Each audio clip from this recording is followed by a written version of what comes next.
The Tampa Bay Rays and their stadium woes highlight everything that sucks about America at the present moment. It's rampant passive aggressiveness. It's people unable to say what they want and when they want it by. It's everyone trying to screw everyone else for what is essentially a minimal gain. Psychological trench warfare, the British offensive at Neuville-Chapelle playing out in an entirely different yet similarly futile way. The most recent plot twist in the Rays stadium saga came when the team sent a strongly worded letter to the Pinellas County Commission, basically stating they were going to derail the entire project if bonds were not approved. The commission did not take too kindly to this, considering they are still dealing with the fallout from hurricanes. The bond vote was pushed back until next month, and all that now hovers over the entire situation is shame.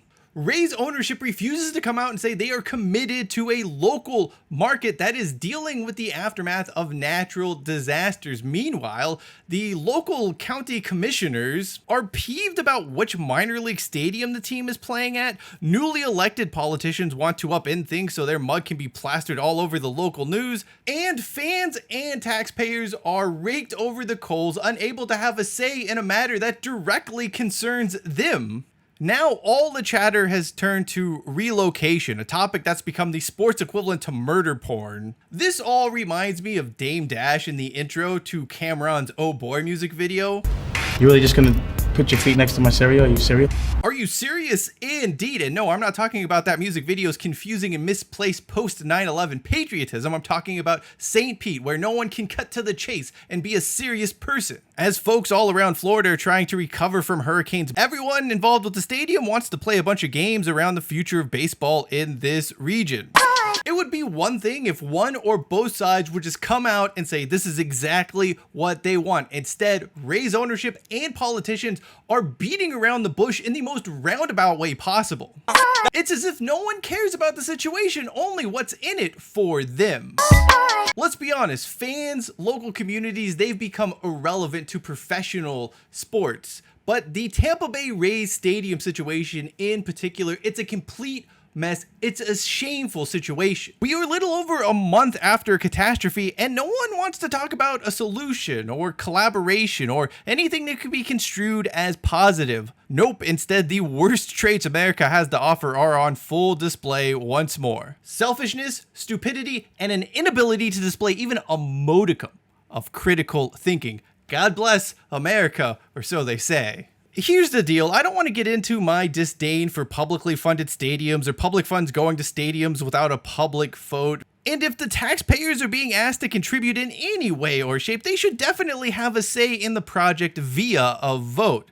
However, for worse, we are completely past that down in St. Pete in Pinellas County. What is now taking place is a totally avoidable pissing contest that most likely ends up working itself out, but through a totally and completely difficult manner. Rays ownership, for whatever reason, is opting to escalate the situation instead of reading the room, taking the temperature, and understanding how best to approach this situation. Stadium funding, approving these bonds, it's not going to be an important consideration, not a priority given the cleanup efforts the hurricane-ravaged area face. Yet here they are plowing ahead with their own wants and desires with the subtlety of Bam Bam. Bam, bam, bam, bam. $1 billion franchise is out here trying to play the victim. They say they have to suspend the project. They can't afford to carry on with this new stadium. And now the bond approval delays mean it won't be ready for 2028. The team having the audacity to claim hardship in this situation just shows how detached from reality they really are. To better understand this, let's get into some money talk, shall we? So the Rays Stadium, the estimated cost of it is $1.37 billion. The local government has committed $312.5 million to the project via bonds, or at least bonds yet to be approved, meaning the Rays still need to cover more than $1 billion to get this project completed. Why is it cities, counties, and states are required to commit their funding, to show approval, to show that they are going to invest in the project before teams secure their own funds to build the stadium? As we have seen firsthand in Las Vegas, baseball franchises are struggling to be quote unquote good for it. But here is the most delicious twist of irony in all of this. Let's say the county puts the kibosh on the bonds that would go to the stadium. Well, the Rays are more or less saying they're going to leave town. They're going to relocate. Of course, we do know that Major League Baseball requires a $300 million relocation fee. So if the Rays want to leave town, they're going to need to pony up $300 million. In other words, the same amount of money it would take for the team to finish building its new stadium without those public bonds would instead go to moving a team to a city that the Rays will manage to cajole public funds out of, the same $300 million that they could have just spent on finishing the stadium in the first place.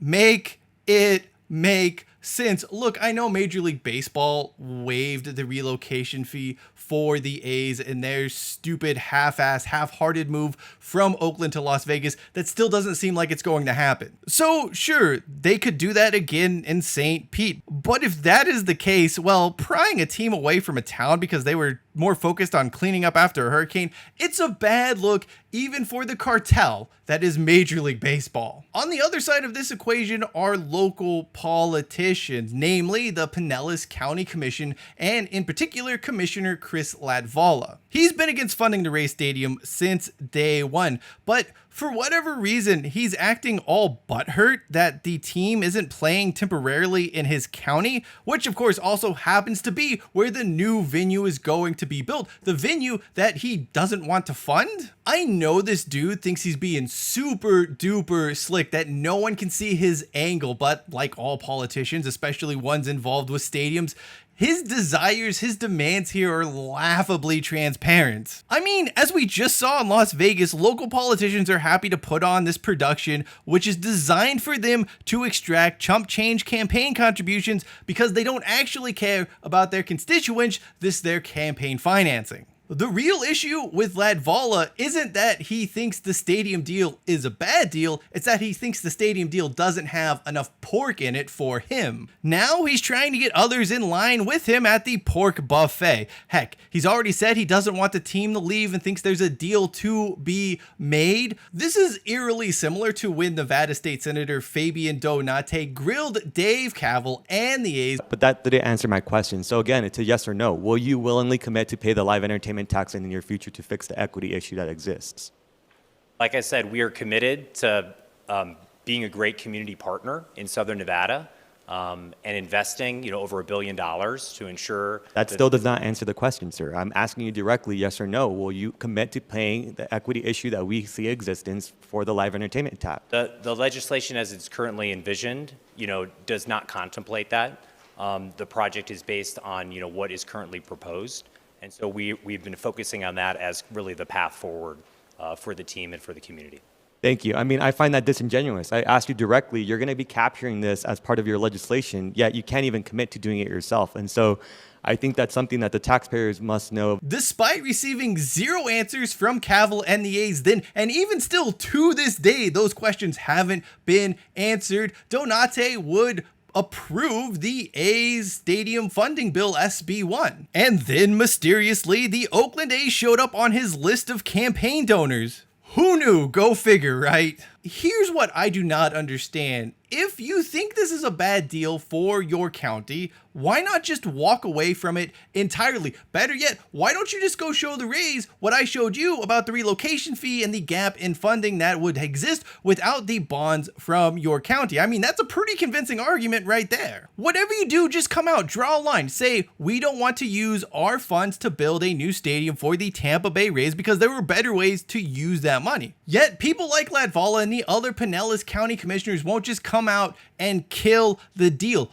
On the contrary, they're out here making rumblings about how they want the team to stay, how they think it's possible for them to find some sort of agreement with the team. Let's say the quiet part out loud here. Latvala, the Pinellas County Commission, don't care about the Rays staying or going. They care about what's in this project for them. That is just what grates on me about the entire situation. Just have the intestinal fortitude to come out and tell people the truth. Don't sit there and beat around the bush. Don't sit there and try to make this about keeping the team or doing something for your constituents. Come out and tell the people, I'm not voting on anything until I know what's in it for me, because that's what this is all about to those local politicians.